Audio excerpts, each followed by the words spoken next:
السلام عليكم ورحمة الله تعالى وبركاته. تنطلب من الله تكونوا كاملكم بخير وعلى خير. ترحب بكم من جديد في فيديو جديد، فبقوا مع الفيديو ديالي حتى النهاية ديالو. الناس اللي اول مرة تدخل القناة ما تنسونيش من اللايكات ديالكم، تشتركوا في القناة وفعلوا الجرس ليوصلكم كل جديد. والناس قدام كالعادة تنقول لكم مرحبا والف مرحبا والدار داركم.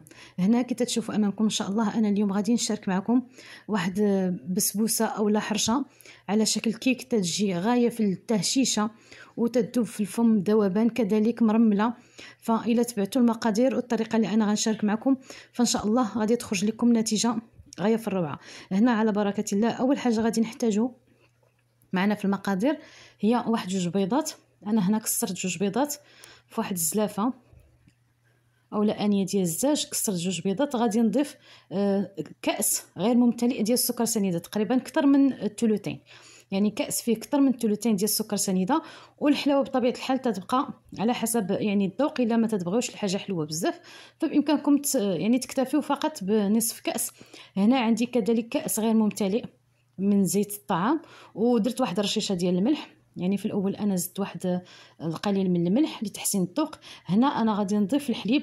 انا عبرت هنا بهذا الكاس، يعني نفس الكاس انا عبرت به، ولكن يعني الا بغينا نعبروا بهذا فانا درت نصف لتر ديال الحليب. وانا بهذا الكاس عبرت 3 الكيسان ديال الحليب، يعني الا بغينا نعبروا بالكاس فانا عبرت 3 الكيسان الحليب، وبالقياس فانا عبرت نصف لتر من الحليب. هنا انا غادي نضيف الحليب ديالي بالتدريج مع التحريك المستمر بطبيعه الحال. دائما تنبقاو نحركوا باش ندمجوا المكونات ديالنا مع بعضياتهم، وحنا تنحركوا كي تشوفوا امامكم. هنا انا غادي نضيف واحد الكيس ديال سكر فانيلا، بامكاننا نستغناو عليه لانني انا غادي نضيف مازال واحد المبشور ديال حامضه، قشر حامضه. هنا كي تشوفوا امامكم انا ضفت واحد الكاس غير ممتلئ، يعني الثلثين ديال الكاس ديال الدقيق الابيض اولا دقيق الحلويات. وهنا غادي نضيف جوج ديال خمارات الحلويات من وزن 8 غرام 8 غرام ما يعادل 16 غرام. صافي غادي نحرك المكونات ديالي كي تشوفوا امامكم.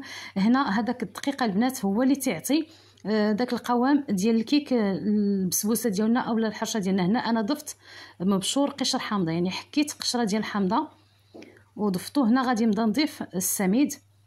هنا تقريبا درت ما يعادل 450 غرام ديال السميده، يعني حسبت هذاك القياس اللي انا زدت ديال الدقيق ونقصته من السميده. الا ما بغيتوش ديروا الدقيق فبامكانكم تستغناو عليه وديروا نص كيلو ديال السميده. هذا الكاس الثالث، انا هنا بالكاس انا تنعبر بالكاس، فهذا الكاس الثالث من هذا من السميد الرقيق. هنا السميده الرقيقه تنأكد عليه، يعني السميده الرقيقه هذه. هنا هذا الكاس الرابع غنبدا نضيف فيه بالتدريج، فهي راه تبدا تشرب معنا، يعني في هذه الاثناء هي راه غتبدا تشرب معنا، ضروري تبدا تشرب. وهكا تنستمر في التحريك كيف سبق لي وشرت لكم، فهي راه تبدا تتشرب معنا. هنا غادي نضيف عصير نصف حامضه، عصير نصف حامضه. صافي وانا تنحرك. هانتوما كتتبان لكم راه هنا بدات تتعقد. تنحصل الخليط ديالي بهذا الشكل. غادي نجيب واحد الطاوه اللي انا دهنتها من قبل بالزيت ورشيت عليها السميد. بامكانكم تدهنوها بالزبده اللي عندكم، انا ما موجوداش عندي الزبده فدرت الزيت. وانا درت هذه المقله اللي تنقولوا لها المقله الثقيله. هذه المقله عندي راه من حجم متوسط، يعني ماشي دوك الصغار بزاف، فداك الشيء باش ما غاديش تجيني طالعه بزاف، ولكن انا هذاك هو القياس اللي بغيت. يعني انا ما بغيتهاش تجيني غليظه تاني بزاف، يعني بغيتها تجيني في السمك ديالها ما بين وبين. هنا صافي غادي نصب الخليط ديالي في المقله ديالي اللي انا دهناها من قبل بالزيت ورشه فيها السميده. والفران اللي انا سخنته دابا شعلته تيسخن، غادي نخشي البسبوسه ديالي في الفران وغادي نخليها تنضج على نار مهيله، يعني حتى تبدا تتحمر ليا من الوجه. ديك الساعه انا غادي نشعل الفران ديالي من الفوق. انا ضروري تنشعل الفران من الفوق لانني الا خليتها شاعله العافيه غير من التحت غادي تبدا تحرق ليا، داكشي باش تنشعلو حتى من الفوق.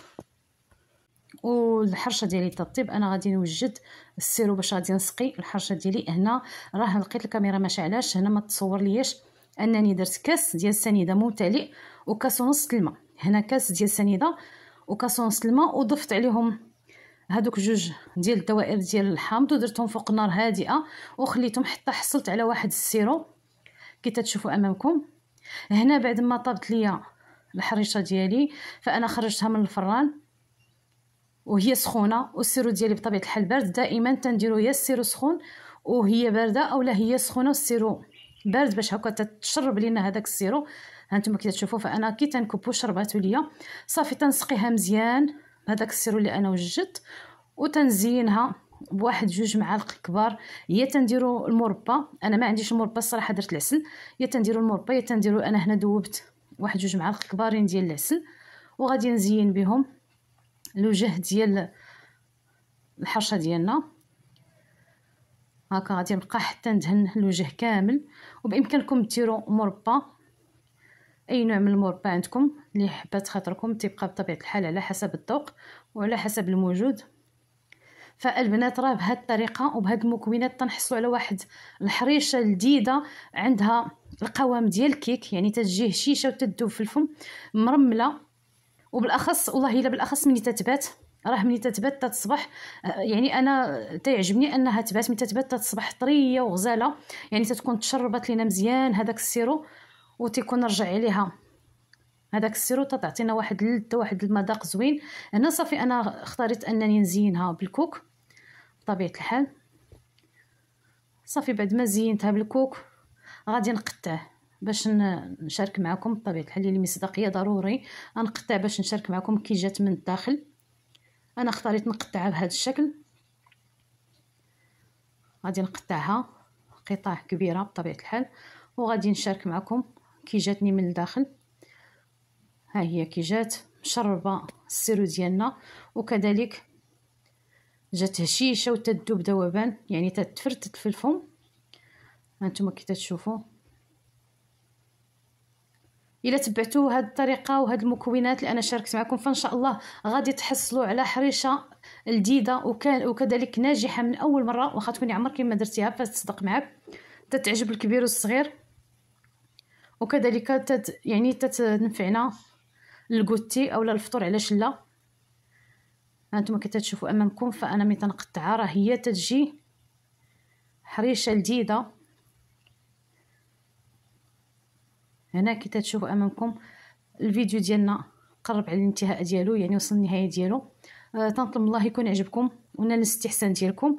الى عجبكم الفيديو ديالي ما تنسونيش من اللايكات ديالكم، اشتركوا في القناه وفعلوا الجرس هكا باش يوصلكم كل جديد. علاش لا بارطاجيو الفيديو مع احبابكم، وما تنسونيش من التعاليق الزوينه ديالكم اللي تتحفزني وتتخليني نزيد نحط الجديد. الى اللقاء والى فيديو قادم ان شاء الله.